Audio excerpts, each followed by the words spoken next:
ਵਾਹਿਗੁਰੂ ਜੀ ਕਾ ਖਾਲਸਾ ਵਾਹਿਗੁਰੂ ਜੀ ਕੀ ਫਤਿਹ। ਅਸਲਾਮ ਵਾਲੇਕਮ, ਆਦਾਬ, ਵਰਜ਼ ਮਹਾਂ। ਤੁਹਾਡੀ ਹੋਸਟ ਨੀਰਮ ਕੌਰ ਤੇ ਮੈਂ TV84 ਦੇ ਸਾਰੇ ਦਰਸ਼ਕਾਂ ਤੇ ਸਰੋਤਿਆਂ ਨੂੰ ਜੀ ਆਇਆਂ ਕਹਿੰਦੀ ਹਾਂ ਪ੍ਰੋਗਰਾਮ ਸੱਚੋ ਸੱਚ ਵਿੱਚ, ਜਿਹੜੇ ਇਸ ਪ੍ਰੋਗਰਾਮ ਨਾਲ ਦੇਸ਼ਾਂ ਵਿਦੇਸ਼ਾਂ ਤੋਂ ਜੁੜ ਚੁੱਕੇ ਨੇ। ਖਾਲਸਾ ਅਫੇਅਰ ਸੈਂਟਰ ਦੇ ਸੰਚਾਲਕ ਡਾਕਟਰ ਅਮਰਜੀਤ ਸਿੰਘ ਰੋਜ਼ਾਨਾ ਦੀ ਤਰ੍ਹਾਂ ਸਟੂਡੀਓ 'ਚ ਮੇਰੇ ਨਾਲ ਸ਼ਾਮਿਲ ਨੇ। ਉਹਨਾਂ ਨਾਲ ਗੱਲਬਾਤ ਕਰਕੇ ਅੱਜ ਦੇ ਅਹਿਮ ਇਸ਼ੂਜ਼ ਉੱਪਰ ਉਹਨਾਂ ਤੋਂ ਉਹਨਾਂ ਦਾ ਤਬਸਰਾ ਜਾਣਦੇ ਹਾਂ। ਜੀ ਡਾਕਟਰ ਸਾਹਿਬ, ਵਾਹਿਗੁਰੂ ਜੀ ਕਾ ਖਾਲਸਾ ਵਾਹਿਗੁਰੂ ਜੀ ਕੀ ਫਤਿਹ। हाँ जी नीलम कौर जी, ਤੁਹਾਨੂੰ ਵੀ ਤੇ ਦੁਨੀਆ ਭਰ 'ਚ ਬੈਠੇ ਸਾਡੇ ਬਹੁਤ ਹੀ ਪਿਆਰੇ ਸੋਹਣੇ ਸਿਆਣੇ TV84 ਦੇ ਵਿਊਅਰਸ ਨੂੰ ਵੀ ਵਾਹਿਗੁਰੂ ਜੀ ਕਾ ਖਾਲਸਾ ਵਾਹਿਗੁਰੂ ਜੀ ਕੀ ਫਤਿਹ। ਤੇ ਸਾਡੇ ਬਹੁਤ ਹੀ ਪਿਆਰੇ ਮੁਸਲਮਾਨ ਭੈਣਾਂ ਭਰਾਵਾਂ ਨੂੰ अस्सलाम वालेकुम। जी डॉक्टर साहब, जी आयां नूं प्रोग्राम सचो सच विच बहुत मेहरबानी। जी डॉक्टर साहब, आज 19 जनवरी 2023 7 माघ नानकशाही संमत 554 ਦਾ ਦਿਨ ਹੈ ਤੇ ਡਾਕਟਰ ਸਾਹਿਬ ਪ੍ਰੋਗਰਾਮ ਸ਼ੁਰੂ ਕਰਨ ਤੋਂ ਪਹਿਲਾਂ ਅਸੀਂ ਆਪਣੇ ਦਰਸ਼ਕਾਂ ਤੇ ਸਰੋਤਿਆਂ ਨੂੰ ਹਮੇਸ਼ਾ ਤਰ੍ਹਾਂ ਦੱਸਦੇ ਵਿਊਅਰਸ, ਜੇ ਤੁਸੀਂ ਹੱਕ ਸੱਚ ਇਨਸਾਫ ਤੇ ਪੈਰਾਦਨ ਦਾ ਇੱਕੋ ਇੱਕ ਚੈਨਲ TV84 ਨੂੰ ਦੇਖਣਾ ਚਾਹੁੰਦੇ ਹੋ ਤਾਂ ਤੁਸੀਂ ਦੇਖ ਸਕਦੇ ਹੋ spectrum cable, RCN cable, Bell Fibe cable Canada, roku, Jadoo box, ਸ਼ਾਵਾ, ਫੇਸਬੁੱਕ, TV84 ਦੀ ਐਪ ਰਾਹੀਂ online streaming and IP box ਤੇ ਤੁਸੀਂ TV84 ਨੂੰ ਦੇਖ ਸਕਦੇ ਹੋ। ਵਿਊਅਰਸ, ਜੇ ਤੁਸੀਂ TV84 ਨਾਲ ਜਾਂ ਪ੍ਰੋਗਰਾਮ ਸੱਚੋ ਸੱਚ ਨਾਲ ਫੇਸਬੁੱਕ ਰਾਹੀਂ ਜੁੜੇ ਤਾਂ ਇਸ ਨੂੰ ਵੱਧ ਤੋਂ ਵੱਧ ਲਾਈਕ ਕਰੋ ਤੇ ਸ਼ੇਅਰ ਕਰੋ ਅਤੇ ਨਾਲ ਹੀ YouTube ਤੇ ਸਬਸਕ੍ਰਾਈਬ ਵੀ ਕਰੋ। ਇਹ ਵੀ ਦੱਸ ਦੇ ਕਿ ਤੁਸੀਂ TV84 ਦੀ ਐਪ ਨੂੰ ਐਂਡਰੋਇਡ ਐਂਡ ਐਪ ਸਟੋਰ ਤੇ ਡਾਊਨਲੋਡ ਕਰਕੇ ਜੋ TV84 ਦੀ ਲਾਈਵ ਸਟ੍ਰੀਮ ਹੈ ਇਸ ਨੂੰ ਤੁਸੀਂ 24 ਆਵਰਸ ਦੇਖ ਸਕਦੇ ਹੋ। ਸੋ ਵਿਊਅਰਸ, ਪ੍ਰੋਗਰਾਮ ਦੀ ਸ਼ੁਰੂਆਤ ਕਰਾਂਗੇ ਅੱਜ ਦੀ ਸਪਾਂਸਰਸ਼ਿਪ ਦੇ ਹਵਾਲੇ ਨਾਲ ਕਿ ਅੱਜ ਦੇ ਪ੍ਰੋਗਰਾਮ ਸੱਚੋ ਸੱਚ ਨੂੰ ਸਪਾਂਸਰ ਕੀਤਾ ਗਿਆ ਹੈ ਵਰਜੀਨੀਆ ਤੋਂ ਸਰਦਾਰ ਸ਼ਮਸ਼ੇਰ ਸਿੰਘ ਜੋਰਾ ਵੱਲੋਂ। ਸੋ ਇਹਨਾਂ TV84 ਦੀ ਸਮੁੱਚੀ ਟੀਮ ਅਤੇ ਡਾਕਟਰ ਅਮਰਜੀਤ ਸਿੰਘ ਦਾ ਧੰਨਵਾਦ ਕੀਤਾ ਹੈ ਔਰ ਨਾਲ ਹੀ ਕਿਹਾ ਹੈ ਕਿ ਅੱਜ ਜਿਨ੍ਹਾਂ ਹਾਲਾਤਾਂ ਵਿੱਚੋਂ ਅਸੀਂ ਕੌਮੀ ਤੌਰ ਤੇ ਲੰਘ ਰਹੇ ਹਾਂ, ਸਾਨੂੰ ਇਹ ਸਮਝ ਲੈਣਾ ਚਾਹੀਦਾ ਹੈ ਕਿ ਆਉਣ ਵਾਲਾ ਸਮਾਂ ਸਾਡੇ ਲਈ ਹੋਰ ਮੁਸੀਬਤਾਂ ਭਰਿਆ ਹੋਵੇਗਾ। ਜਿਸ ਕਿਸਮ ਦਾ ਹਕੂਮਤ ਦਾ ਰਵੱਈਆ ਹੈ ਸਿੱਖਾਂ ਪ੍ਰਤੀ, ਸੋ ਸਾਨੂੰ ਬੌਧਿਕ ਪੱਧਰ ਤੇ ਜਿਹੜੀ ਫਾਈਨੈਂਸ਼ਲੀ ਅਤੇ ਖੇਤਰ ਵਿੱਚ ਜਿਹੜੀ ਤਿਆਰੀ ਖਿੱਚਣ ਦੀ ਜਿਹੜੀ ਲੋੜ ਹੈ ਤਾਂ ਜੋ ਸਮਾਂ ਆਉਣ ਤੋਂ ਅਸੀਂ ਉਹ ਵਰਤ ਸਕੀਏ। ਜੋ ਨਜ਼ਰ ਆ ਰਿਹਾ ਹੈ ਉਹੀ ਇਹੀ ਹੈ ਕਿ ਸਮਾਂ ਆਉਣ ਵਾਲਾ ਹੈ। ਸੋ ਬਾਕੀ ਡਾਕਟਰ ਸਾਹਿਬ ਹੋਰ ਬਿਹਤਰ ਦੱਸ ਸਕਦੇ ਹਨ। ਸੋ ਅੱਜ ਦੀ ਸਪਾਂਸਰਸ਼ਿਪ ਲਈ ਅਸੀਂ ਸਰਦਾਰ ਸ਼ਮਸ਼ੇਰ ਸਿੰਘ ਜੋਰਾ ਦਾ ਤਹਿ ਦਿਲ ਤੋਂ ਧੰਨਵਾਦ ਕਰਦੇ ਹਾਂ। ਤੁਹਾਨੂੰ ਵੀ ਅਪੀਲ ਤੇ ਬੇਨਤੀ ਕਰਦੇ ਹਾਂ ਕਿ ਤੁਸੀਂ ਵੀ ਵੱਧ ਤੋਂ ਵੱਧ ਪ੍ਰੋਗਰਾਮ ਸੱਚੋ ਸੱਚ ਨੂੰ ਸਪਾਂਸਰ ਕਰੋ। ਸਪਾਂਸਰਸ਼ਿਪ ਲਈ ਤੁਸੀਂ ਕਾਲ ਕਰ ਸਕਦੇ ਹੋ ਸਾਡੇ ਫੋਨ ਨੰਬਰ ਤੇ 5166191984। ਸੇਮ ਨੰਬਰ ਤੇ WhatsApp ਕਰ ਸਕਦੇ ਹੋ। ਤੁਸੀਂ ਈਮੇਲ ਵੀ ਕਰ ਸਕਦੇ ਹੋ info@tv84.tv ਤੇ। ਸੋ ਵਿਊਅਰਸ, ਪਹਿਲੇ ਸੈਗਮੈਂਟ ਦੇ ਵਿੱਚ ਗੱਲਬਾਤ ਕਰਨ ਜਾ ਰਹੇ ਹਾਂ ਅੱਜ ਦੇ ਹਿਸਟੋਰੀਕਲ ਡੇ ਦੇ ਬਿਹਾਫ ਤੇ ਕਿ ਅੱਜ ਤੋਂ 101 ਸਾਲ ਪਹਿਲਾਂ 19 ਜਨਵਰੀ 1922 ਨੂੰ ਖਾਲਸਾ ਪੰਥ ਨੇ ਚਾਬੀਆਂ ਦਾ ਮੋਰਚਾ ਫਤਹ ਕਰਕੇ ਇੱਕ ਨਵਾਂ ਇਤਿਹਾਸ ਸਿਰਜਿਆ ਸੀ। ਸੋ ਬ੍ਰਿਟਿਸ਼ ਹਕੂਮਤ ਨੂੰ ਸਿੱਖ ਕੌਮ ਦੇ ਸਾਹਮਣੇ ਝੁਕਣਾ ਪਿਆ ਸੀ ਔਰ ਅਫਸੋਸ ਇਸ ਮੌਕੇ ਨੂੰ ਮਹਾਤਮਾ ਗਾਂਧੀ ਨੇ ਸਿੱਖਾਂ ਨੂੰ ਫਸਾਉਣ ਲਈ ਵਰਤਿਆ ਔਰ ਗਾਂਧੀ ਵੱਲੋਂ ਸਿੱਖ ਲੀਡਰ ਬਾਬਾ ਖੜਕ ਸਿੰਘ ਨੂੰ ਭੇਜੀ ਵਧਾਈ ਦੀ ਤਾਰ ਵਿੱਚ ਕਿਹਾ ਗਿਆ ਕਿ ਸਿੱਖਾਂ ਨੇ ਇੱਕ ਮੋਰਚਾ ਫਤਹ ਕਰ ਲਿਆ ਹੈ। ਹੁਣ ਭਾਰਤ ਨੂੰ ਆਜ਼ਾਦ ਕਰਾਉਣ ਵਿੱਚ ਸਿੱਖ ਕੌਮ ਮੋਹਰੀ ਰੋਲ ਅਦਾ ਕਰੇ। ਸੋ ਐਵੇਂ ਸਿੱਖ ਗਾਂਧੀ ਦੇ ਰਾਸ਼ਟਰਵਾਦ ਦੇ ਝਾਂਸੇ ਵਿੱਚ ਫਸੇ। ਸੋ ਇਸ ਬਾਰੇ ਆਪਾਂ ਗੱਲਬਾਤ ਕਰਨ ਜਾ ਰਹੇ ਹਾਂ। ਸੋ ਅਸੀਂ ਚਾਹਾਂਗੇ ਕਿ ਤੁਸੀਂ ਇਸੇ ਤਰ੍ਹਾਂ ਬਣੇ ਰਹਿਣਾ। ਦੇਖਣ ਸੁਣਨ ਲਈ ਤੁਹਾਡਾ ਸਭ ਦਾ ਬਹੁਤ ਬਹੁਤ ਧੰਨਵਾਦ। ਜੀ ਡਾਕਟਰ ਸਾਹਿਬ, ਕੀ ਵਿਚਾਰਾਂ ਨੇ? ਦੇਖੋ, ਸਭ ਤੋਂ ਪਹਿਲਾਂ ਅੱਜ ਦੇ ਪ੍ਰੋਗਰਾਮ ਨੂੰ ਸਪਾਂਸਰ ਕਰਨ ਲਈ ਅਸੀਂ ਵੀਰ ਸ਼ਮਸ਼ੇਰ ਸਿੰਘ ਵਰਜੀਨੀਆ ਉਹਨਾਂ ਦਾ ਸ਼ੁਕਰੀਆ ਅਦਾ ਕਰਦੇ। ਇਹ ਸਾਡੇ ਲੰਮੇ ਵਕਤ ਤੋਂ ਸਾਥੀ ਸਹਿਯੋਗੀ ਨੇ।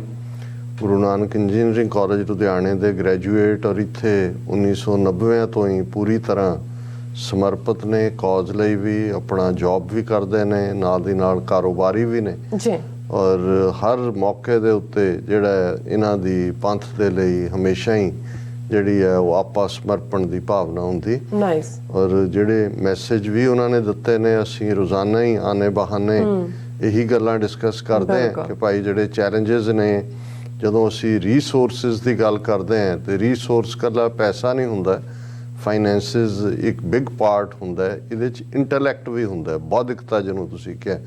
ਔਰ ਲੜਾਈ ਜਿਸ ਸਾਡੇ ਦੁਸ਼ਮਣ ਨਾਲ ਹੈ ਉਹਦੇ ਕੋਲ ਕੋਈ ਰੀਸੋਰਸਿਸ ਦੀ ਤਾਂ ਕਮੀ ਨਹੀਂ ਹੈ, ਲੇਕਿਨ ਉਸ ਤੋਂ ਵੀ ਵੱਧ ਕੇ ਕਈ ਵਾਰ ਮੈਨੂੰ ਇਹ ਲੱਗਦਾ ਹੈ ਕਿ ਵੀ ਜਦੋਂ ਅਸੀਂ ਹਿੰਦੂਤਵਾ ਜਾਂ ਬ੍ਰਾਹਮਣਵਾਦ ਵਾਲੀਆਂ ਇਹਨਾਂ ਤਾਕਤਾਂ ਦੇ ਨਾਲ ਲੜਦੇ ਹਾਂ ਜਾਂ ਲੜ ਰਹੇ ਹਾਂ ਜਾਂ ਜਿਹੜੀ ਇਹ ਲੜਾਈ ਸਾਡੀ ਕੰਟੀਨਿਊ ਹੋਣੀ ਹੈ ਵਿਕਟਰੀ ਤੱਕ, ਉਹਦੇ 'ਚ ਕਾਫੀ ਵੱਡਾ ਰੋਲ ਇੰਟੈਲੈਕਟ ਦਾ ਹੈ। ਜੇ ਬ੍ਰਾਹਮਣਵਾਦ 4000 ਸਾਲ ਤੋਂ ਇਹ ਆਈਡੀਓਲੋਜੀ ਜਿਹੜੀ ਦੁਨੀਆ ਦੀ ਵਰਸਟ ਰੇਸਿਜ਼ਮ ਵਾਲੀ ਆਈਡੀਓਲੋਜੀ ਹੈ, ਵਰਸਟ ਅਪਾਰਥਾਈਡ ਹੈ ਔਰ ਨਸਲ ਔਰ ਦੂਸਰੇ ਜਿਹੜੇ ਵਿਤਕਰੇ ਵਾਲੇ ਸੀ ਕਾਨਸੈਪਟ ਉਹ ਤਾਂ ਡਿੱਗ ਪਏ, ਲੇਕਿਨ ਇਹ ਅੱਜ ਵੀ ਇਹ ਨਹੀਂ ਕਿ ਹਿੰਦੂਤਵਾ ਨੂੰ ਮੰਨਣ ਵਾਲੇ ਕਿਸੇ ਇੱਕ ਵਰਗ 'ਚ ਜਾਂ ਕਿਸੇ ਇੱਕ ਸਿਆਸੀ ਪਾਰਟੀ 'ਚ ਜਾਂ ਸਮਾਜ ਦੇ ਕਿਸੇ ਇੱਕ ਹਿੱਸੇ 'ਚ ਅੱਜ ਵੀ ਬਾਈ ਐਂਡ ਲਾਰਜ ਸਾਰਾ ਹਿੰਦੂ ਸਮਾਜ ਜਿਹੜਾ ਹੈ ਉਹ ਵਰਣ ਆਸ਼ਰਮ ਦੇ ਵਿੱਚ ਸਿਧਾਂਤਕ ਤੌਰ ਤੇ ਯਕੀਨ ਕਰਦਾ ਔਰ ਵਿਹਾਰਕ ਤੌਰ ਤੇ ਜੇ ਅਸੀਂ ਕਹਿਣਾ ਹੋਏ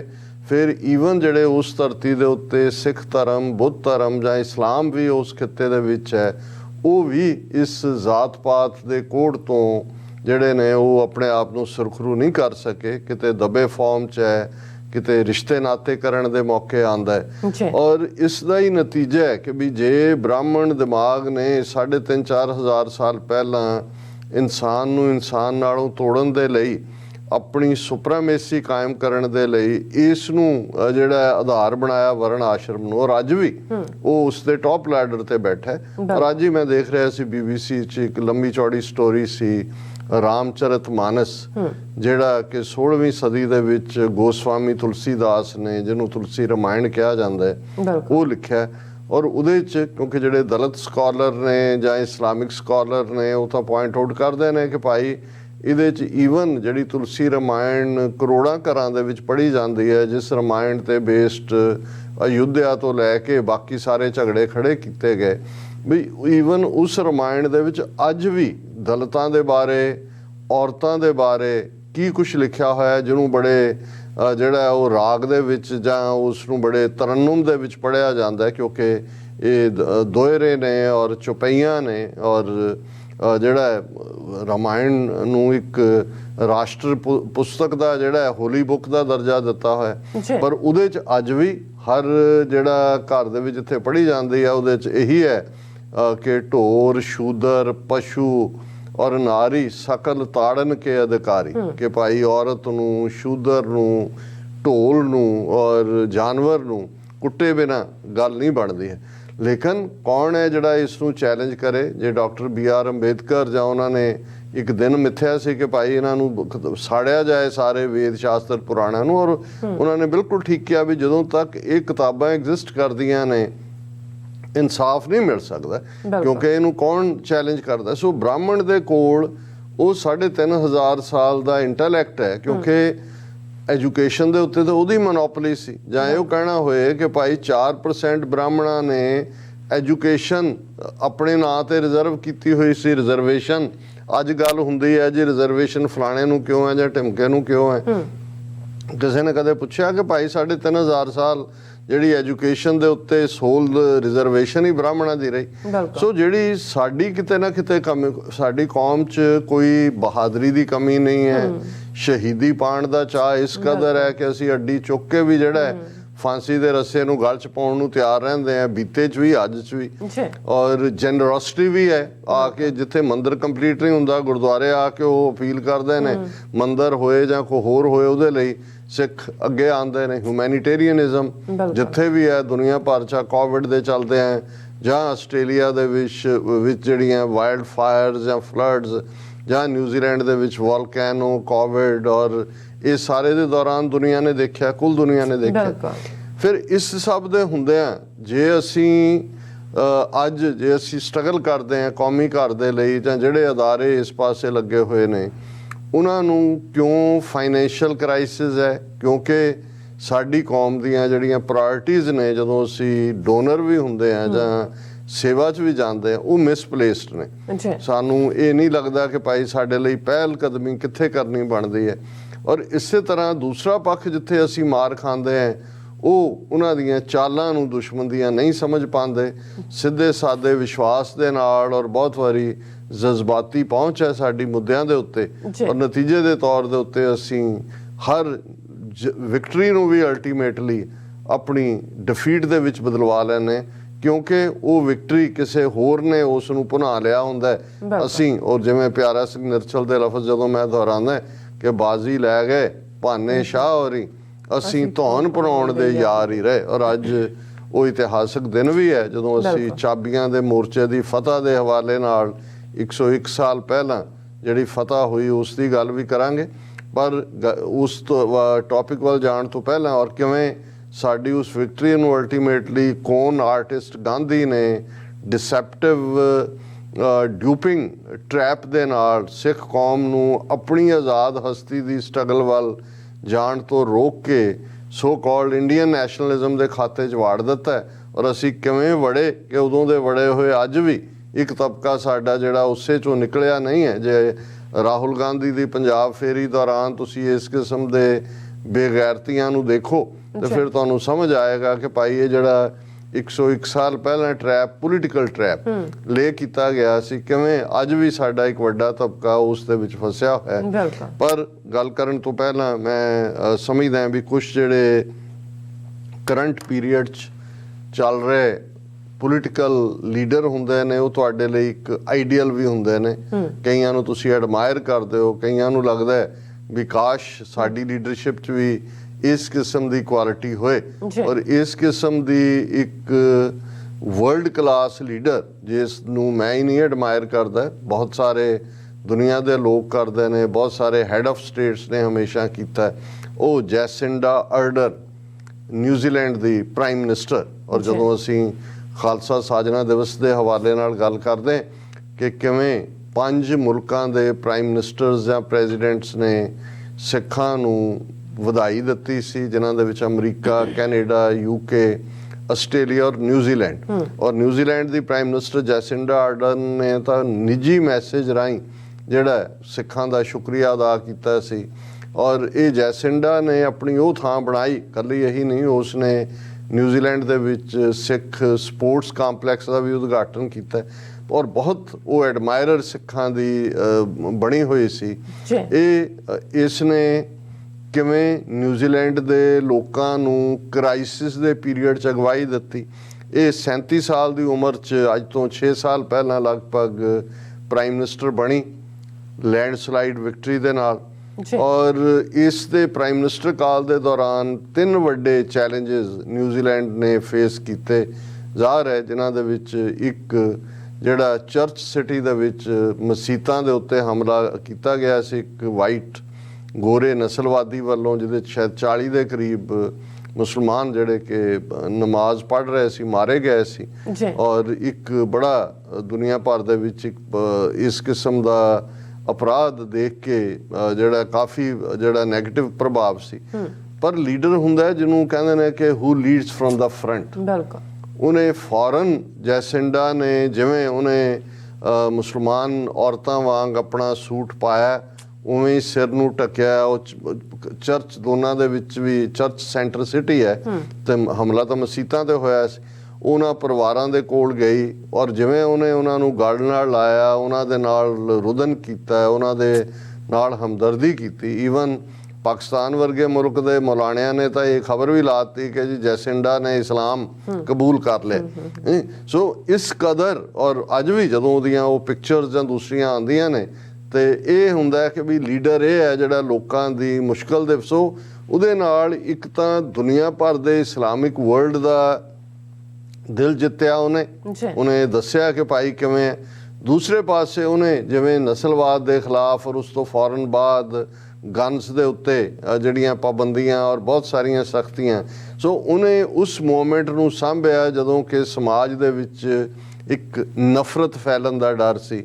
ਔਰ ਉਸ ਦੀ ਜਿਹੜੀ ਉਹ ਹੈਂਡਲਿੰਗ ਸੀ ਉਹਨੇ ਉਹਨੂੰ ਇੱਕ ਵਰਲਡ ਕਲਾਸ ਲੀਡਰ ਬਣਾਇਆ। ਫਿਰ ਕੋਵਿਡ-19 ਦਾ ਕ੍ਰਾਈਸਿਸ ਜਿਹਦੇ 'ਚ ਦੁਨੀਆ 'ਚ ਲਗਭਗ 15 ਬਿਲੀਅਨ ਲੋਕ ਜਿਹਦੇ 'ਚ ਮਾਰੇ ਗਏ 1.5 ਕਰੋੜ ਔਰ ਆਪਣੇ ਆਪ ਨੂੰ ਸਭ ਤੋਂ ਵੱਡੀ ਜਮਹੂਰੀਅਤ ਕਹਿਣ ਵਾਲੇ ਔਰ ਵਿਸ਼ਵ ਗੁਰੂ ਭਾਰਤ ਜਿੱਥੇ 43 ਲੱਖ ਲੋਕ ਮਰੇ, ਕਿਤੇ ਆਕਸੀਜਨ ਨਹੀਂ ਹੈ, ਕਿਤੇ ਈਵਨ ਬੇਸਿਕ ਫੈਸਿਲਿਟੀਜ਼ ਨਹੀਂ ਨੇ। ਲੇਕਿਨ ਬੀਬੀ ਜੈਸਿੰਡਾ ਆਰਡਨ ਨੇ ਦੁਨੀਆ ਦੀ ਤਾਰੀਫ ਲਈ ਕਿਉਂਕਿ ਉਹਨੇ ਸਭ ਤੋਂ ਪਹਿਲਾਂ ਨਾ ਸਿਰਫ ਲਾਕਡਾਊਨ, ਦੂਜੇ ਪ੍ਰਬੰਧ, ਰਾਹਤ ਔਰ ਦੂਸਰਾ ਐਸਾ ਦਿੱਤਾ ਕਿ ਸਭ ਤੋਂ ਘੱਟ ਨੁਕਸਾਨ ਨਿਊਜ਼ੀਲੈਂਡ ਦੇ ਵਿੱਚ ਹੋਇਆ। ਲੋਕਾਂ ਨੇ ਦੁਨੀਆ ਭਰ ਦੀ ਲੀਡਰਸ਼ਿਪ ਨੇ even health professionals, world health organisation, ਉਹਨਾਂ ਨੇ ਕਿਹਾ ਵਾਹ ਇਹ ਹੈ ਹੈਂਡਲਿੰਗ। ਔਰ ਤੀਸਰਾ ਇਸ ਬੀਬੀ ਦਾ ਹੁੰਦਾ ਹੀ ਵਾਈਟ ਆਈਲੈਂਡ ਜਿਹੜਾ ਨਿਊਜ਼ੀਲੈਂਡ ਦਾ, ਉਹਦੇ 'ਚ ਇੱਕ ਵੋਲਕੈਨਿਕ ਐਰਪਸ਼ਨ ਹੋਇਆ, ਲਾਵਾ ਫਟਿਆ ਔਰ ਇੱਕ ਉਹਦੇ ਧੂਏ ਨਾਲ ਹੀ ਕਿੰਨੇ 100 ਤੋਂ ਜ਼ਿਆਦਾ ਲੋਕ ਮਾਰੇ ਗਏ। ਇੱਕ ਵੱਡਾ क्राइसिस सी, छोटा जिहा आईलैंड है न्यूजीलैंड ਜਿਹੜਾ, ਲੇਕਿਨ ਉਹਨੇ ਉਸ ਜਿਹੜੀ ਵੋਲਕੈਨਿਕ ਐਰਪਸ਼ਨ ਵੇਲੇ ਵੀ ਵਾਈਟ ਆਈਲੈਂਡ ਦੇ ਵਿੱਚ ਅਗੇਨ ਲੀਡਰਸ਼ਿਪ ਪ੍ਰੋਵਾਈਡ ਕੀਤੀ। ਹੁਣ ਇਹ ਬਹੁਤ ਵੱਡੀ ਗਾ। ਫਿਰ ਉਸ ਦੇ ਫਸਟ ਨੇ ਕਿ ਉਹਨੇ ਪ੍ਰਾਈਮ ਮਿਨਿਸਟਰ ਹੁੰਦਿਆਂ ਬੱਚੇ ਨੂੰ ਜਨਮ ਦਿੱਤਾ।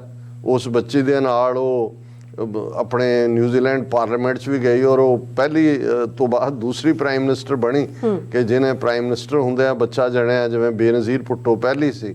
ਔਰ ਉਸੇ ਬੱਚੇ ਨਾਲ ਉਹ UN ਜਨਰਲ ਅਸੈਂਬਲੀ 'ਚ ਵੀ ਆਈ। ਇਹ ਕੁਝ ਚੀਜ਼ਾਂ ਹਿਸਟਰੀ ਜਿਹੜੀਆਂ ਨੇ ਉਹ ਕ੍ਰੀਏਟ ਕਰਨ ਦੀਆਂ ਹੁੰਦੀਆਂ ਨੇ। ਔਰ 6 ਸਾਲ ਬਾਅਦ ਉਹਨੇ ਕਿਹਾ ਕਿ ਵੀ ਮੈਂ ਹੁਣ ਥੱਕ ਗਈ ਹਾਂ। ਔਰ ਉਹਦੇ ਜਿਹੜੇ ਅਲਫਾਜ਼ ਨੇ ਇਸ ਦੇ ਉੱਤੇ, it is one thing to lead your country through peace time, it is another to lead them through crisis। और उन्हें क्या कि भी हुण I had happened, I had hoped that I would find what I needed to carry on over that period, but unfortunately I have not, and I would be doing a disservice to New Zealand to continue। उन्हें क्या मैं हुण थक गई हैं, हुण not I don't have enough in the tank, और मैं जे हुण भी ताकत नूं चंबड़ी रवां ਤੇ ਮੈਂ ਆਪਣੇ ਲੋਕਾਂ ਨਾਲ ਇਨਸਾਫ ਨਹੀਂ ਕਰਾਂਗੀ। ਹੁਣ ਇੱਕ ਪਾਸੇ ਤੁਸੀਂ ਆਪਣੇ ਖਿੱਤੇ ਦੇ ਲੀਡਰਾਂ ਵੱਲ ਦੇਖੋ, ਮਰਿਆਂ ਨੂੰ ਵੀ ਕੁਰਸੀ ਤੋਂ ਡਰੈਗ ਕਰਕੇ ਹੁੰਦਾ ਨੇ, ਤਾਂ ਮਰਿਆ ਕੁਰਸੀ ਦਾ ਮਰ ਜਾਣ ਫਿਰ ਵੀ ਉਹਦੀਆਂ ਲੱਤਾਂ ਨੂੰ ਕੁਰਸੀ ਦੀਆਂ ਨੂੰ ਚੰਬੜੇ ਹੁੰਦੇ ਨੇ, ਛੱਡਣ ਨੂੰ ਤਿਆਰ ਨੇ। ਹਾਲਾਂਕਿ ਕੁਛ ਤਾਂ ਕਹਿਣਾ ਵੀ ਅਕਤੂਬਰ ਦੇ ਵਿੱਚ ਕਿਉਂਕਿ ਇਲੈਕਸ਼ਨਾਂ ਹੋ ਰਹੀਆਂ ਨੇ ਨਿਊਜ਼ੀਲੈਂਡ 'ਚ, ਵੀ ਹੁਣ ਉਹਦੀ ਪਾਰਟੀ ਅਨਪੋਪੂਲਰ ਹੋ ਰਹੀ ਸੀ, ਇਹ ਉਹ ਨਹੀਂ, ਪਰ ਉਹਨੇ ਇਮਾਨਦਾਰੀ ਨਾਲ, ਔਰ ਮੈਂ ਕਨਕਲੂਡ ਕਰਾਂ ਕਿਉਂਕਿ ਮੈਂ ਚਾਹੁੰਦਾ ਸੀ ਕਿ ਇਸ ਵਰਲਡ ਕਲਾਸ ਪੋਲੀਟੀਸ਼ੀਅਨ ਨੂੰ ਟ੍ਰਿਬਿਊਟ ਦੇ ਤੌਰ ਤੇ ਕਿਹਾ ਜਾਏ, ਤਾਂ ਉਹਦਾ ਹੀ ਲਫ਼ਜ਼ ਮੈਂ ਇਹ ਦੁਹਰਾਉਣਾ ਚਾਹੁੰਦਾ। ਉਹਨੇ ਕਿਹਾ ਕਿ ਵੀ she hoped New Zealanders will remember her as someone who always tried to be kind, ਕਿ ਮੇਰੇ ਮੁਲਕ ਦੇ ਲੋਕ ਮੈਨੂੰ ਯਾਦ ਕਰਨਗੇ ਕਿ ਮੈਂ ਹਮੇਸ਼ਾ ਦਿਆਲੂ ਹੋਣ ਦੀ ਕੋਸ਼ਿਸ਼ ਕੀਤੀ ਹੈ। I hope I leave New Zealanders with a belief that you can be kind but strong, ਕਿ ਮੈਂ ਇਸ ਮੈਸੇਜ ਨਾਲ ਹੀ ਛੱਡ ਰਹੀ ਹਾਂ ਇਸ ਆਪਣੀ ਕੁਰਸੀ ਨੂੰ ਕਿ ਵੀ ਤੁਸੀਂ ਦਿਆਲ ਹੋਵੋ, ਦਿਆਲੂ ਹੋਵੋ, ਰਹਿਮਦਿਲ ਹੋਵੋ, ਪਰ ਇਸ ਦਾ ਮਤਲਬ ਇਹ ਨਹੀਂ ਕਿ ਰਹਿਮਦਿਲੀ ਕਮਜ਼ੋਰੀ ਨਹੀਂ ਹੁੰਦੀ, ਪਰ ਤੁਸੀਂ ਮਜ਼ਬੂਤ ਹੋਵੋ। ਐਂਪੈਥੈਟਿਕ ਬਟ ਡਿਸਾਈਸਿਵ, ਐਂਪੈਥੀ ਹੁੰਦੀ ਹੈ ਵੀ ਤੁਸੀਂ ਦੂਸਰੇ ਦੀ ਪੀੜ ਨੂੰ ਵੀ, ਜਿਵੇਂ ਚਰਚ ਸਿਟੀ ਦੀਆਂ ਮਸੀਤਾਂ ਤੇ ਹਮਲੇ ਵੇਲੇ ਜਿਵੇਂ ਉਹਨੇ ਉਹਨਾਂ ਦੀ ਪੀੜ ਨੂੰ ਵੰਡਾਇਆ, ਇਹ ਐਂਪੈਥੀ ਸੀ। ਉਹਨੇ ਕਿਹਾ ਵੀ ਐਂਪੈਥੀ ਤਾਂ ਹੋਏ, ਲੇਕਿਨ ਇਹ ਨਹੀਂ ਹੈ ਵੀ ਤੁਸੀਂ ਵਿਰਾਗ ਦੇ ਵਿੱਚ ਹੀ ਰੋਂਦੇ ਚਲੇ ਜਾਓ। ਡਿਸਾਈਸਿਵ, ਜਦੋਂ ਫੈਸਲਾ ਲੈਣ ਦਾ ਉਹਨੇ ਬੜੇ ਮਜ਼ਬੂਤ ਫੈਸਲੇ ਲਏ, ਬਟ ਡਿਸਾਈਸਿਵ। ਆਪਟੀਮਿਸਟਿਕ ਬਟ ਫੋਕਸਡ, ਇੱਕ ਆਪਟੀਮਿਸਟ ਹੁੰਦੇ ਨੇ ਆਸ਼ਾਵਾਦੀ, ਪੁਰ ਉਮੀਦ, ਲੇਕਿਨ ਉਹ ਕੋਈ ਵੀ ਫੋਕਸ ਕਰਕੇ ਉਹ ਗੱਲਾਂ ਜਿਹੜੀਆਂ ਨੇ ਉਹ ਆਪਟੀਮਿਜ਼ਮ ਦੀਆਂ। ਉਹਨੇ ਕਿਹਾ ਕਿ ਵੀ ਨਹੀਂ, ਉਹਦੇ ਬੜੇ ਖੂਬਸੂਰਤ ਲਫ਼ਜ਼ ਨੇ, with a belief that you can be kind but strong, empathetic but decisive, optimistic but focused, focus karke, and that you can be your own kind of leader, one who knows when it is time to go। ਕਿ ਵੀ ਤੁਸੀਂ ਆਪਣੇ ਵੀ leader ਹੋ ਤੇ ਤੁਹਾਨੂੰ ਜਦੋਂ ਇਹ ਪਤਾ ਲੱਗੇ ਕਿ ਵੀ ਮੈਂ ਇਨਫ ਇਜ਼ ਇਨਫ, ਹੁਣ ਮੇਰੇ ਜਾਣ ਦਾ ਵੇਲਾ ਆ ਗਿਆ ਤੇ ਹੁਣ ਜਿਹੜਾ ਮੈਨੂੰ ਚਲੇ ਜਾਣਾ ਚਾਹੀਦਾ। ਸੋ 6 ਸਾਲ ਬਾਅਦ ਉਹਨੇ ਕਿਹਾ ਕਿ enough is enough, now my tank is full and I am leaving. So ਉਹਨੂੰ ਜਿਹੜਾ ਬੀਬੀ ਜੈਸਿੰਡਾ ਨੂੰ ਅਸੀਂ ਜਿਹੜਾ ਇੱਕ ਆਈਡੀਅਲ ਲੀਡਰ ਦੇ ਤੌਰ ਤੇ ਹਮੇਸ਼ਾ ਯਾਦ ਰੱਖਾਂਗੇ। ਬਿਲਕੁਲ। ਹੁਣ ਅਸੀਂ ਕੌਣ ਆਰਟਿਸਟ ਗਾਂਧੀ ਦਾ ਔਰ ਭੋਲੀ ਭਾਲੀ ਸਿੱਖ ਕੌਮ, ਉਸ ਦੀ ਕਿਵੇਂ 101 ਸਾਲ ਪਹਿਲਾਂ ਜਿਹੜੀ ਡਾਇਰੈਕਸ਼ਨ ਕਿੱਧਰ ਜਾ ਸਕਦੀ ਸੀ, ਕਿਸ ਪਾਸੇ ਨੂੰ ਗਈ। ਪਰ ਇਸ ਤੋਂ ਪਹਿਲਾਂ ਅਸੀਂ ਗੱਲ ਕਰੀਏ ਕਿ ਇਹ ਚਾਬੀਆਂ ਦਾ ਮੋਰਚਾ ਜਿਹੜਾ ਅੱਜ ਦੇ ਦਿਨ 1922 ਦੇ ਵਿੱਚ ਫਤਹ ਹੋਇਆ, ਇਹ ਹੈ ਕੀ ਸੀ।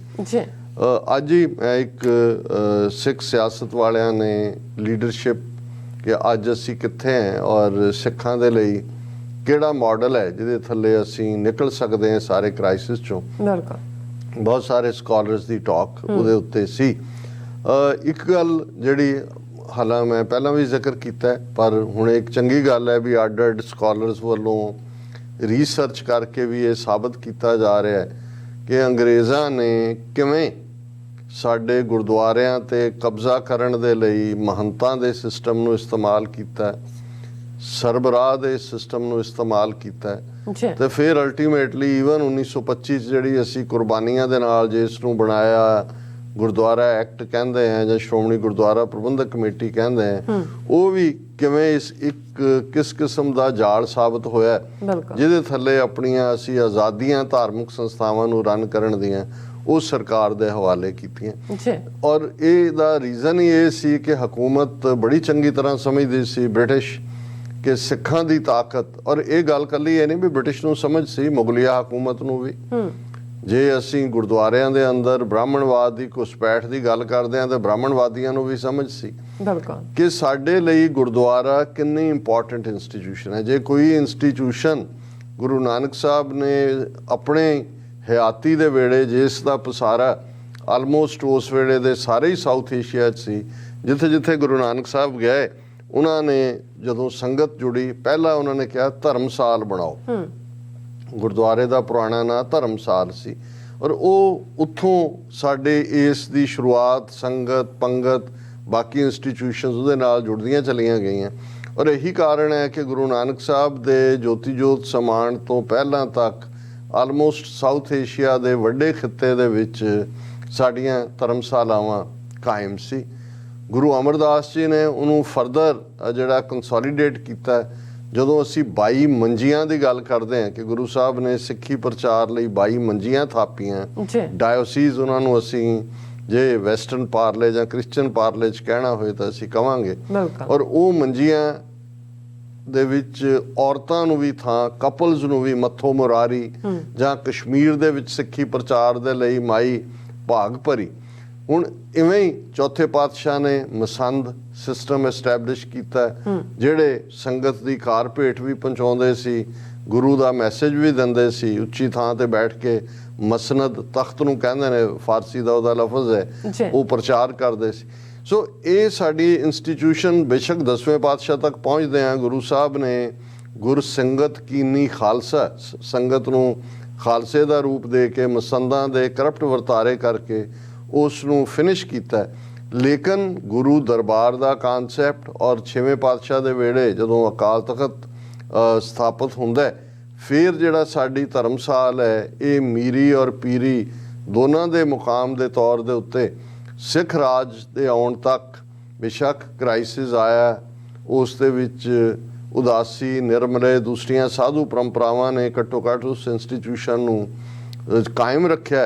ਪ੍ਰਚਾਰ ਦਾ ਕੰਮ ਵੀ ਕਿਤੇ ਨਾ ਕਿਤੇ ਜਾਰੀ ਰਿਹਾ। ਲੇਕਿਨ ਸਿੱਖ ਰਾਜ ਦੇ ਵੇਲੇ ਫਿਰ ਵੱਡੀਆਂ ਜਗੀਰਾਂ ਇਧਰ ਵੀ ਮਹਾਰਾਜਾ ਰਣਜੀਤ ਸਿੰਘ ਦੇ ਰਾਜ ਕਾਜ ਦੇ ਵਿੱਚ ਵੀ, ਔਰ ਇਧਰ ਮਾਲਵੇ ਦੇ ਵਿੱਚ ਪਟਿਆਲਾ, ਨਾਭਾ, ਜੀਂਦ, ਕਪੂਰਥਲਾ ਇਤਿਆਦਿਕ ਜਿਹੜੀਆਂ ਰਿਆਸਤਾਂ ਵੀ ਰਹੀਆਂ, ਉਹਨਾਂ ਨੇ ਵੀ ਗੁਰਦੁਆਰਿਆਂ ਨੂੰ, ਮੰਦਰਾਂ ਨੂੰ, ਮਸੀਤਾਂ ਨੂੰ ਲਿਬਰਲੀ ਜਿਹੜਾ ਉਹ ਡੋਨੇਟ ਕੀਤਾ ਤਾਂ ਕਿ ਲੰਗਰ ਵੀ ਚੱਲਦੇ ਰਹਿਣ ਔਰ ਇੰਡੀਪੈਂਡੈਂਟ ਇੰਸਟੀਟਿਊਸ਼ਨਸ ਹੋਣ। ਹੁਣ ਅੰਗਰੇਜ਼ਾਂ ਦੇ ਵੇਲੇ ਤੱਕ ਪਹੁੰਚਦੇ ਅਸੀਂ ਦੇਖਦੇ ਹਾਂ ਬੇਸ਼ੱਕ 1849 ਤੋਂ ਪਹਿਲਾਂ ਅਕਾਲ ਬੁੰਗੇ ਦਾ, ਅਕਾਲ ਤਖਤ ਦਾ ਪ੍ਰਬੰਧ ਅਕਾਲੀਆਂ ਕੋਲ ਸੀ। ਨਿਹੰਗ ਜਿਹਨਾਂ ਨੂੰ ਅਸੀਂ ਕਹਿੰਦੇ ਹਾਂ, ਇਹ ਅਕਾਲੀ ਨਹੀਂ ਜਿਹੜੇ 1920 'ਚ ਆਏ, ਇਹ ਇੱਕ ਵੱਖਰੇ ਤੌਰ ਤੇ ਉਹਨਾਂ ਨੇ ਤਾਂ ਉਹੀ ਨੀਲਾ ਰੰਗ ਪੱਗ ਦਾ ਹੀ ਰੱਖਿਆ, ਉਹਨਾਂ ਦਾ ਤਾਂ ਨੀਲਾ ਸਾਰਾ ਬਾਣਾ ਸੀ, ਇਹਨਾਂ ਦੇ ਪੱਗ ਦਾ ਰੰਗ ਪਲੱਸ ਲਫ਼ਜ਼ ਅਕਾਲੀ। ਹੁਣ ਇਸ ਸਾਰੇ ਦੌਰ ਦੇ ਵਿੱਚ ਜਦੋਂ 1849 'ਚ ਅੰਗਰੇਜ਼ ਪੰਜਾਬ ਦੇ ਉੱਤੇ ਕਾਬਜ਼ ਹੁੰਦੇ ਨੇ ਤੇ ਸਭ ਤੋਂ ਜ਼ਿਆਦਾ ਜਿਹੜਾ ਉਹਨਾਂ ਨੇ ਵਡਾਂਗਾ ਕੀਤਾ, ਕਤਲੇਆਮ ਕੀਤਾ ਔਰ ਈਵਨ ਇਹ ਪਟਿਆਲਾ ਔਰ ਦੂਸਰੀਆਂ ਰਿਆਸਤਾਂ ਰਾਹੀਂ ਵੀ ਕਰਵਾਇਆ, ਉਹ ਨਿਹੰਗ ਸਿੰਘਾਂ ਦਾ ਸੀ, ਅਕਾਲੀਆਂ ਦਾ। ਕਿਉਂਕਿ ਅਕਾਲੀ ਮਹਾਰਾਜਾ ਰਣਜੀਤ ਸਿੰਘ ਦੇ ਵੇਲੇ ਵੀ ਜਿੰਨੀਆਂ ਸੰਧੀਆਂ ਰਣਜੀਤ ਸਿੰਘ ਨੇ ਅੰਗਰੇਜ਼ਾਂ ਨਾਲ ਕੀਤੀਆਂ, ਅੰਮ੍ਰਿਤਸਰ ਦੀ ਸੰਧੀ 1809 ਜਾਂ ਉਸ ਤੋਂ ਪਹਿਲਾਂ ਮੈਟਕਾਫ ਦੇ ਨਾਲ, ਜਾਂ 1831 ਦੇ ਵਿੱਚ ਵਿਲੀਅਮ ਬੈਂਟਨ ਗਵਰਨਰ ਜਨਰਲ ਦੇ ਨਾਲ, ਉਹ ਸਭ ਦਾ ਹੀ ਵਿਰੋਧ ਕਰਦੇ ਸੀ ਕਿ ਭਾਈ ਇਹ ਜਿਹੜਾ ਇਹ ਬਿਲਕੁਲ ਇਹਨਾਂ ਫਰੰਗੀਆਂ ਦੇ ਨਾਲ ਸਮਝੌਤਾ ਜਾਂ ਇਹਨਾਂ ਤੇ ਇਤਬਾਰ, ਇਹ ਸਾਨੂੰ ਬਹੁਤ ਮਹਿੰਗਾ ਪਏਗਾ। ਇਸ ਲਈ ਜੋ ਹੀ ਅੰਗਰੇਜ਼ ਆਏ ਉਹਨਾਂ ਨੇ ਇੱਕ ਪਾਸੇ ਤਾਂ ਇਹਨਾਂ ਦਾ ਵਡਾਂਗਾ ਕੀਤਾ ਔਰ ਦੇਸੀ ਰਿਆਸਤਾਂ ਤੋਂ ਵੀ ਕਰਵਾਇਆ। ਔਰ ਮੈਂ ਦੱਸਿਆ ਸੀ ਕਿ ਇਹ ਉਹ ਪੀਰੀਅਡ ਹੈ ਕਿ ਜਦੋਂ ਉਹਨਾਂ 'ਚੋਂ ਥੋੜ੍ਹੇ ਬਹੁਤ ਜਿਹੜੇ ਬਚੇ ਉਹਨਾਂ ਨੇ ਹਜ਼ੂਰ ਸਾਹਿਬ ਜਾ ਕੇ ਜਿਹੜਾ ਨੰਦੇੜ ਨਿਜ਼ਾਮ ਹੈਦਰਾਬਾਦ ਦੀ ਰਿਆਸਤ ਸੀ, ਅੰਗਰੇਜ਼ਾਂ ਦਾ ਉਹਦੇ 'ਤੇ ਕੰਟਰੋਲ ਨਹੀਂ ਸੀ, ਉਹਨਾਂ ਦੀ ਉਹ ਜਿਹੜੀ ਹੈ ਉਹ ਨਜ਼ਰਾਨਾ ਭੇਟ ਕਰਨ ਵਾਲੀ ਸਟੇਟ ਸੀ, ਲੇਕਿਨ ਆਪਣੀ ਇੰਡੀਪੈਂਡੈਂਟ ਸਟੇਟ ਸੀ ਨਿਜ਼ਾਮ ਹੈਦਰਾਬਾਦ ਦੀ। ਔਰ ਇਸ ਲਈ ਉਹਨਾਂ ਨੇ ਫਿਰ ਯਕੀਨੀ ਬਣਾਇਆ ਕਿ ਅਕਾਲ ਤਖਤ ਦੇ ਉੱਤੇ ਉਹਦਾ ਸਰਬਰਾਹ ਦਰਬਾਰ ਸਾਹਿਬ ਅਕਾਲ ਤਖਤ ਪੁਜਾਰੀ ਪਲੱਸ ਮਹੰਤਾਂ ਨੂੰ ਉਹਨਾਂ ਦੀ ਨਿੱਜੀ ਜਾਇਦਾਦਾਂ ਬਣਾ ਦਿੱਤਾ, ਜਿਹੜਾ ਗੁਰਦੁਆਰਿਆਂ ਨੂੰ ਨਨਕਾਣਾ ਸਾਹਿਬ ਔਰ ਦੂਸਰਾ।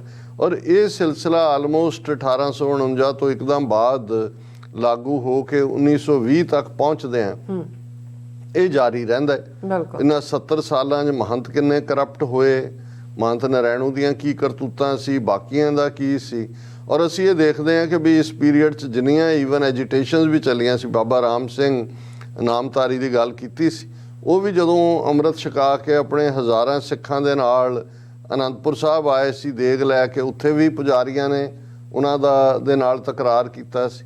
ਉਹ ਜਦੋਂ ਅਕਾਲ ਤਖਤ ਤੇ ਆਏ ਸੀ, ਮੈਂ ਤਾਂ 1860s ਦੀ ਗੱਲ ਕਰਦਾ, ਉਹਨਾਂ ਦਾ ਪ੍ਰਸ਼ਾਦ ਮਨਜ਼ੂਰ ਨਹੀਂ ਸੀ ਕੀਤਾ ਗਿਆ ਕਿਉਂਕਿ ਇਹ ਸਭ ਅੰਗਰੇਜ਼ਾਂ ਦੇ ਸਬਸਰਵੀਐਂਟ ਬਣੇ ਹੋਏ ਸੀਗੇ।